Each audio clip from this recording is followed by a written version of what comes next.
Bab 1316. Akhirnya diakui.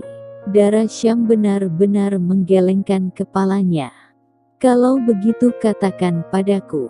Aku tidak ada kompromi untuk mencapai tujuan, bahkan aku memaksa.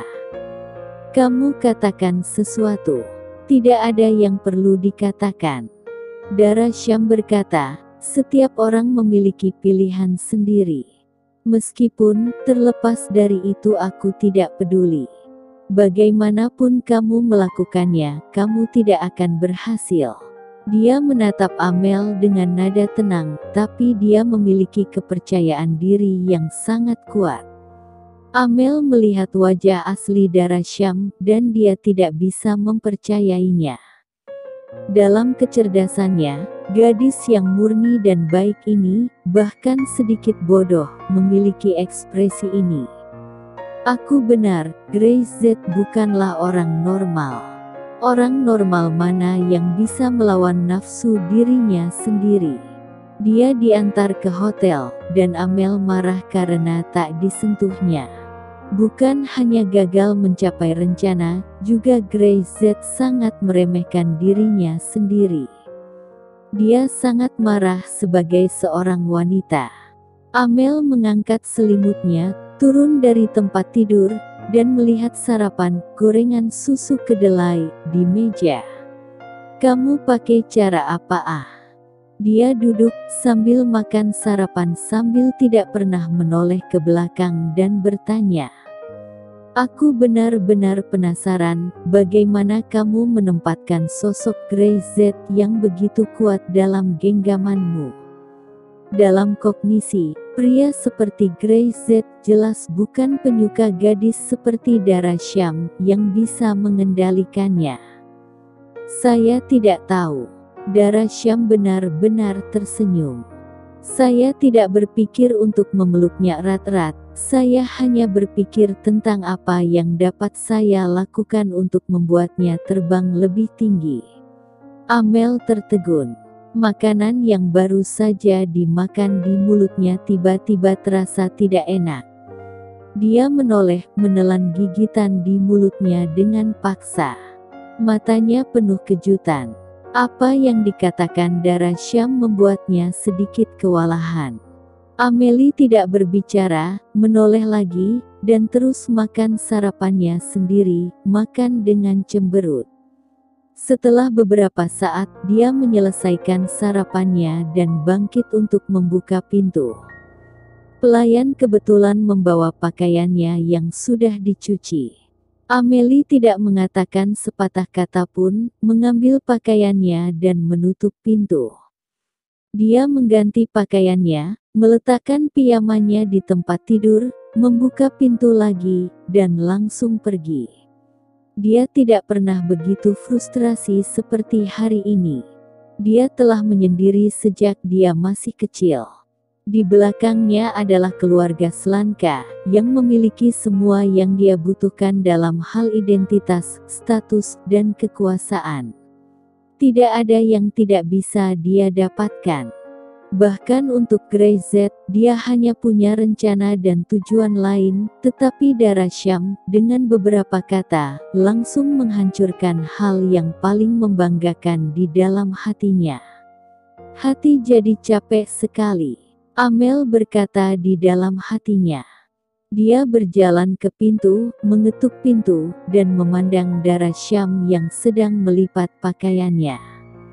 Nama saya Amel Slanka. Saya akan bertemu dengan Anda secara resmi.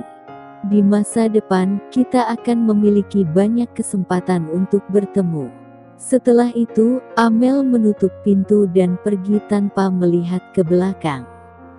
Darah Syam berdiri di sana, tersenyum, dan tidak berkata apa-apa.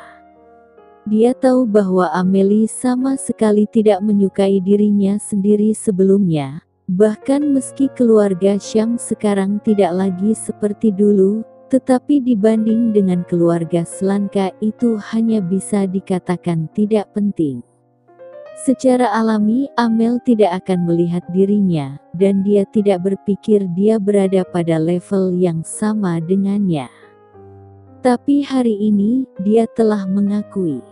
Pada waktu bersamaan, di cabang grup Syam di luar negeri, 2 orang datang dengan wajah tidak ramah, banyak kemarahan, dan bahkan kecenderungan yang kuat untuk menyerang. Katakanlah, kapan Presiden Syam akan datang? Kita harus membicarakan masalah ini. Cheng Ruo dan Bai Feng keduanya tampak penuh ketidakpuasan. Semua orang melakukan bisnis, jangan membuat orang menemui jalan buntu. Ini benar-benar buruk bagi siapapun.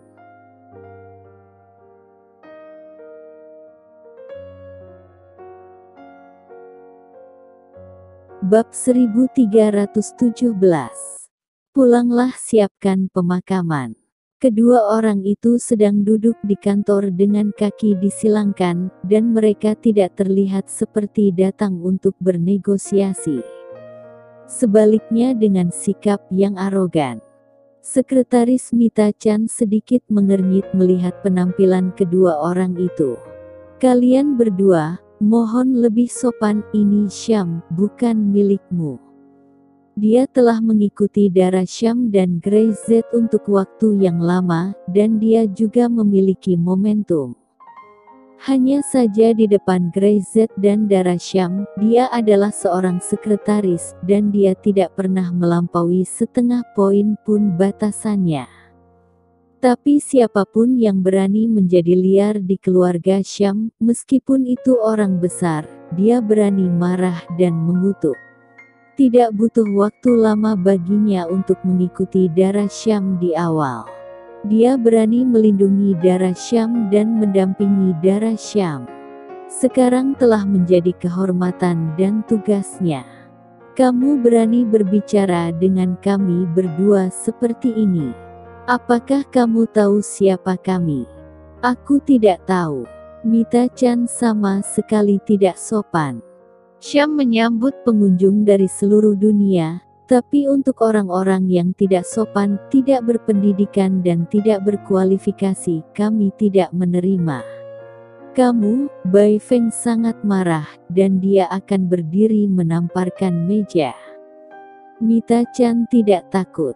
Jika kamu di sini untuk membicarakan bisnis, maka tunggu dengan sabar. Jika kamu ingin menjadi liar, silahkan pergi. Dia berkata dengan ringan. Saudara Zen, kami sangat suka orang membuat masalah. Begitu suara itu turun, Zen itu membawa 2 orang masuk. Tanpa ekspresi di wajahnya, dia melirik Cheng Ruo dan Bai Feng. Seseorang membuat masalah. Saudara Zen, mereka ingin melawan Syam. Mita Chan dengan tenang berkata. Dara tidak ada di sini, Kak Grey tidak ada di sini, tetap saja Syam tidak bisa membiarkan orang menjadi liar, kan? Begitu suara itu turun, saudara Zen berjalan langsung ke Cheng Ruo dan Bai Feng. Sebelum kedua orang itu berdiri, Brother Zen mengulurkan tangan dan menekan bahu kedua orang itu. Kalian berdua, dari kamar dagang Gold Star, kan? Kamu siapa? Cheng Ruo mengerutkan kening, mencoba berdiri, namun menemukan bahunya ditekan oleh Zen itu membuat dia tidak bisa bergerak sama sekali. Tampak seperti gunung yang menekan, dan bahkan lebih menakutkan aura pembunuh yang langsung terisi di mata Zen. Aku punya hubungan dengan kalian di kamar dagang Gold Star. Saudara Zen berkata dengan enteng, keluarga Bao, gerbang hijau, keluarga Li, kehancuran mereka semua berhubungan denganku. Boom! Mendengar kata-kata ini, Cheng Ruo memberitahuku. Kedua Bai Feng gemetar tiba-tiba, berpikir bahwa mereka salah dengar. Keluarga Bao, tenggorokan Bai Feng tergelincir, kamu bilang keluarga Bao. Kataku, keluarga Bao, gerbang hijau, dan keluarga Li. Kalian dengar dengan jelas, aku melakukannya. Kalian berdua, jangan khawatir. Segera giliran kalian. Suara Brother Zen sangat lembut, tetapi dengan niat membunuh yang kuat, membuat Cheng Ruo dan Cheng Ruo merasa kedinginan hampir seketika. Kamu. Bai Feng ingin menoleh, tetapi Brother Zen menekan tangannya untuk mencegahnya berputar. Ingin berkelahi dengan keluarga Syam untuk membunuh ikan dan memecahkan jala. Sudah kubilang ikannya akan mati, tapi jalannya tidak akan pecah. Jika kamu datang untuk meminta belas kasihan hari ini, mungkin ada kesempatan, sama seperti keluarga Li, tapi jika sikapmu begitu, jangan salahkan kami. Kakak Zen menepuk pundak dua orang enteng. Hisap darah begitu banyak pebisnis Sunrise. Menurutmu bagus kan? Pulanglah, bersiaplah untuk pemakamanmu. Setelah itu, dia tidak berkata apa-apa lagi, berbalik dan pergi. Cheng Ruo dan Bai Feng tidak tahu bagaimana meninggalkan keluarga Syam, seolah-olah jiwa mereka terkuras dalam sekejap, dan mereka bahkan tidak memiliki kesadaran sendiri. Saudara Zen meminta mereka untuk kembali dan mempersiapkan pemakaman mereka. Cheng Ruo kembali ke rumah Cheng, tetapi dia masih belum pulih. Dia tidak tahu sama sekali. Namun dalam benaknya, ketika dia memikirkan apa yang dikatakan saudara Zen itu, dia tiba-tiba menyadari mengapa Li Sean membawa putranya dan berlutut di depan pintu Syam. Mengapa dia tiba-tiba mau mundur dari kamar dagang Gold Star dan bahkan jual bisnisnya sendiri dengan harga murah? Itu semua karena Syam, mereka tidak mampu menyinggungnya.